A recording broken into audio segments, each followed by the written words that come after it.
What is happening, everyone? The football therapist back with another video.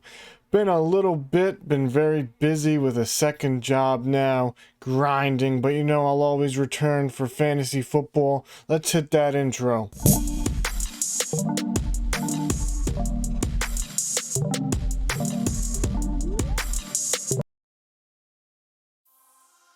Like the video title said, I'm going to be talking about some of my must-have wide receivers for 2021 fantasy football. Now, I'm not going to be talking about some of the guys that are higher on draft boards. I mean, anyone can want Tyreek Hill. Anyone can want Stefon Diggs. Those type of guys that are in that elite first to second round range. Of course, a lot of us would be happy if we got them at a relatively good price. But I'm going to be talking some of those mid-round guys who I'm really looking to buy. And the first one is T. Higgins. I mean, T. Higgins kind of has dropped off a lot in the fantasy football community because of the arrival of Jamar Chase. And I don't really understand why. I mean, of course, Jamar Chase is an alpha wide receiver in his own respect, but so is T. Higgins. Last week I did a mock draft. I got him at 6.11. Most of the time I'm drafting him in the mid 6 to late 6 round, sometimes early 6 depending on the competition you're mocking against. But that is severe value for a guy who is going to be an elite playmaker in this league. I mean, looking at what he did last season, he had 67 receptions on 107 targets, 6 touchdowns overall. He was really hitting his stride early on, and he was dominating opposing cornerbacks. Now, the idea that Jamar Chase hurts T. Higgins is really a bad idea. I mean, this offense has 194 vacated targets to go around. This offense is going to be a pass-happy unit. They're going to pass for 40 plus times a game. And T. Higgins is still going to get his. No, he may not see 150 to 160 targets, but you're not drafting him at 6th-round value to give you that high ceiling. You're drafting him to get 120 to 130 targets possibly at his ceiling and be a really reliable wide receiver 2 at wide receiver 3 price. Now, the big thing for this offense is all of these wide receivers can really eat. I mean, there's no tight end to really take away some of that competition. There's no satellite running back. Joe Mixon is there. Will he get more work in the passing game? Probably not, because we haven't seen it.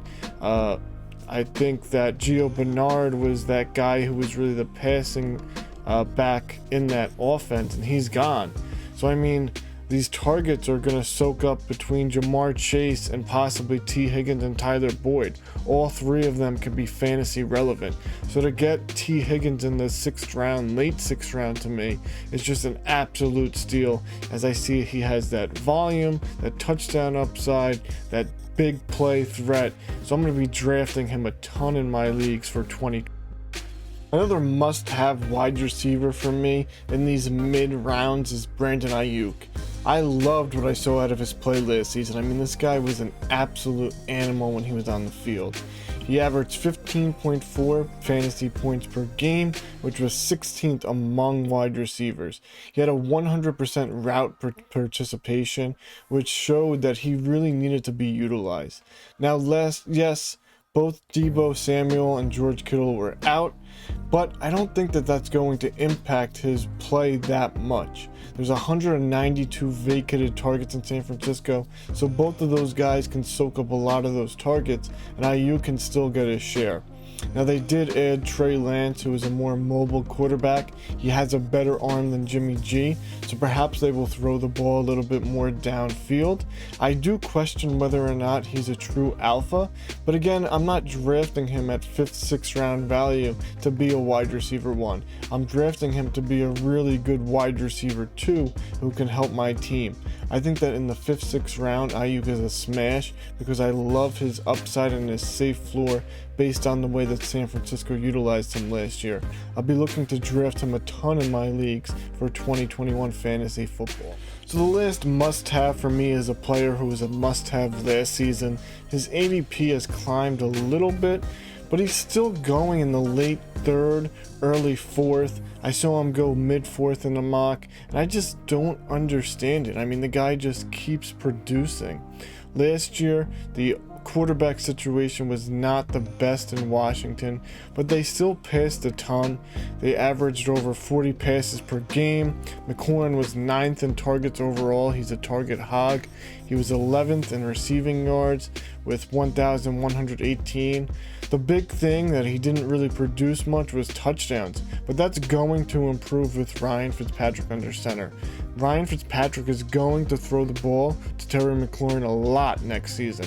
I could see him getting 150 to 160 targets. He's going to be getting a ton of work next season, which to me puts him in the top 5 ceiling category if he can produce those touchdowns. I just need to draft Terry McLaurin in most of my leagues, if not all of them, especially if he's falling in the 4th round. That to me is just an absolute smash. So let me know what you guys think about T. Higgins, Brandon Ayuk, and Terry McLaurin. These are 3 must-have wide receivers for me in these mid-round ranges. And give the video a thumbs up and subscribe if you haven't already. It'll really help out.